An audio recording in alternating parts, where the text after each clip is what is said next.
রবি সুফিয়া কামাল তুলি দুই হাত করি মোনাজাত হে রহিম রহমান কত সুন্দর করিয়া ধরণী বলো।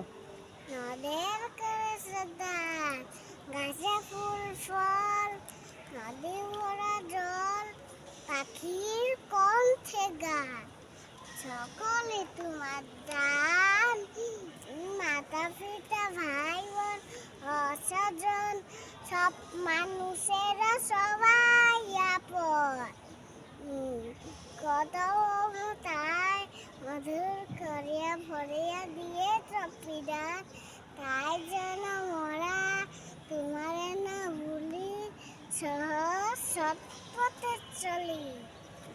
কত ভালো তুমি, কত ভালো তুমি, কত ভালো আছো। গেয়ে যাই। গেয়ে যায় এই গান। মাশাআল্লাহ, খুব সুন্দর হয়েছে সোনামণির ছড়াটা। ধন্যবাদ।